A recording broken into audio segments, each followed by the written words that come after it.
अब radio button के बारे में देख लेते हैं। उसकी एक एग्जांपल है, मैंने रेडियो बटन जैसे कि आपको पहले भी पढ़ाया है कि रेडियो बटन मैं आपको इधर दिखा भी देती हूँ। ठीक है, कैमरा स्कैनर में ये हम रेडियो बटन के बारे में पढ़े थे। रेडियो बटन क्या होता है? Radio button are used when the user has to choose one option from multiple choice.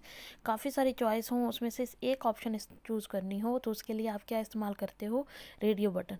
Radio button ये इस तरह से सर्कल वाइज होता है। ये देखो, जैसे मैंने कहा PhD, MSc और BSc में से एक ऑप्शन चूज़ करनी है, तो एक पे क्लिक करोगे, बाकी ऑप्शन जो है वो ऑटोमेटिकली चूज़ नहीं होंगी। या अगर कोई एक चूज़ की हुई है, दोबारा मैं MSc पे क्लिक करती हूँ तो वो क्या शो कर देगा? वो PhD से ख़त्म कर देगा और इसको शो कर देगा। ठीक है, उसके लिए क्या करते हैं? टैग वही इनपुट होगा और उसमें टाइप क्या लिखोगे? रेडियो। और इसका नाम ऐड करोगे, उसकी कोई वैल्यू है तो वैल्यू लिखोगे। और उसके अलावा अगर चाहते हो बाय डिफ़ॉल्ट वो चेक्ड हुआ है तो चेक्ड की ऑप्शन लिख दोगे। ठीक है, जैसे मैं कहती हूँ PhD चेक हुआ है, बाद में आप सिलेक्ट कर सकते हो। अगर उसके कोई दूसरी ऑप्शन सिलेक्ट करोगे तो वहाँ से ऑटोमेटिकली वो अनचेक्ड हो जाएगा।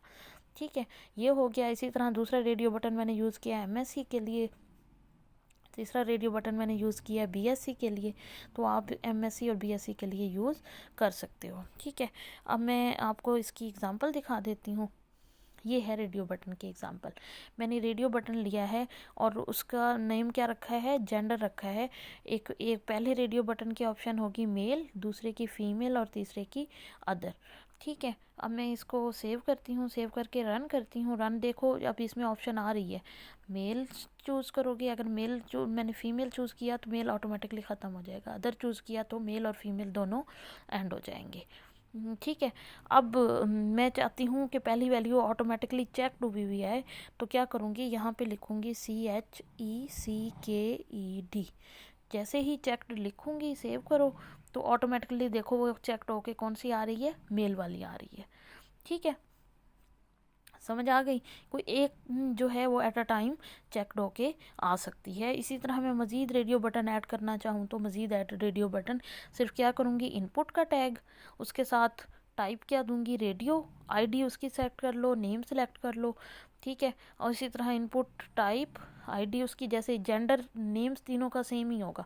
जेंडर नेम जितनी भी ऑप्शंस होंगी उन सब का नेम सेम रखोगे, ID उनकी चेंज कर दोगे। जैसे जेंडर के लिए नेम इसका जेंडर ही है तीनों में। ID एक में मेल लिखा, एक में फीमेल लिखा और एक में अदर ऑप्शन लिखी। ठीक है, तो ये हो गया आपका रेडियो बटन का।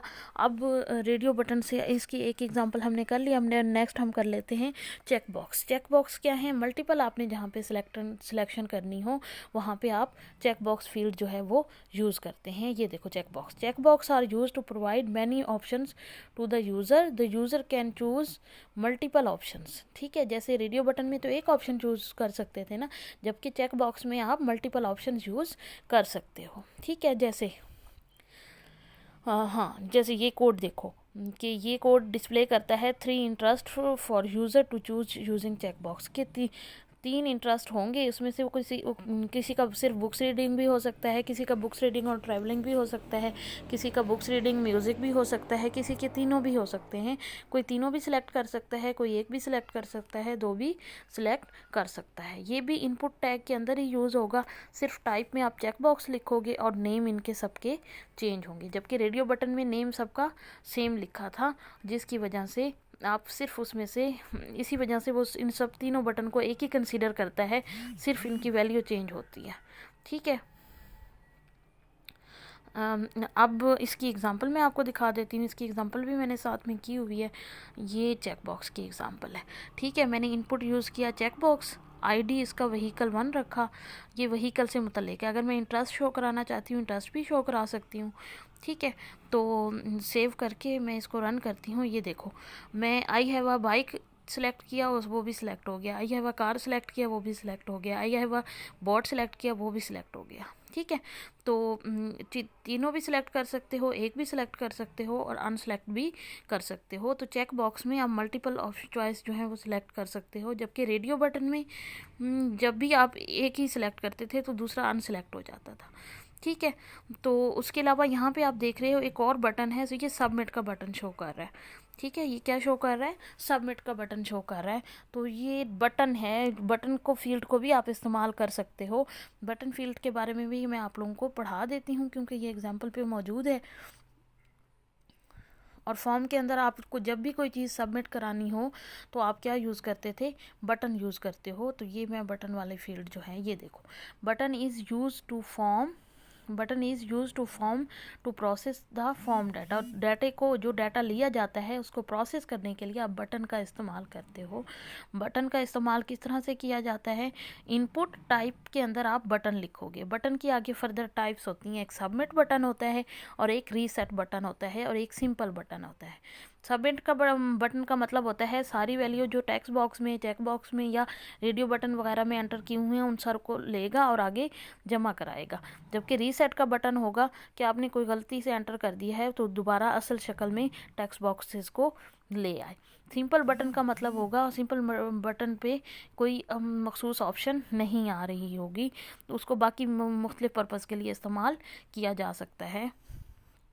मैं इसकी अब आपको, ये देखो सबमिट का बटन है, ठीक है। अगर मैं सबमिट का बटन नहीं लिखती बल्कि इसकी जगह टाइप में सिंपल बटन लिख देती हूँ तो ठीक है, और वैल्यू इसकी सबमिट ही दे देती हूँ, यानी उसके ऊपर लिखा हुआ क्या आ रहा हो, सबमिट आ रहा हो। सेव कर लो, सेव करके इसको रन करते हैं तो लिखा हुआ सबमिट ही आ रहा है। लेकिन पहले देखो मैंने सबमिट पे क्लिक किया था तो वो किसी और पेज पे आपको ले गया था, जबकि अब वो कोई रिस्पॉन्स नहीं दे रहा। उसकी रीज़न ये है मैंने बटन की टाइप चेंज की है, ठीक है। अब मैं सबमिट देती हूँ तो सबमिट की भी आप देख लो ऑप्शन कि सबमिट की सूरत में वो क्या रिस्पॉन्स करता है, सबमिट, और वैल्यू वही रखी है। वैल्यू से मुराद ये ऊपर बटन के ऊपर जो टेक्स्ट लिखा हुआ आ रहा है, ठीक है। अब ये देखो, I have a bike, I have a car choose किया, सबमिट किया, ये देखो किसी और पेज पे आपको ले गया है, यानी पीछे प्रोसेसिंग के लिए। लेकिन चूँकि पीछे प्रोसेसिंग के लिए कोई कोड वगैरह मौजूद नहीं है कलेक्ट करने के लिए, इसी वजह से वो नॉट अवेलेबल शो कर रहा है, ठीक है। ये सबमिट बटन को हो गया। सिंपल बटन का आपने देख लिया, वो कुछ भी रिस्पॉन्स नहीं कर रहा था। जबकि रीसेट बटन को देखो तो रीसेट, और इसके ऊपर लिखा हुआ भी रीसेट ही आ रहा हो,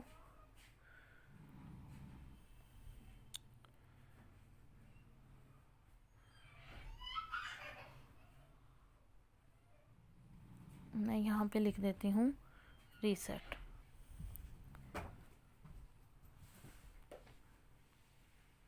सेव करती हूँ, सेव करके मैं रन करती हूँ, ये रीसेट करूँगी वो दोबारा अपनी असल शॉप में आ जाएगा।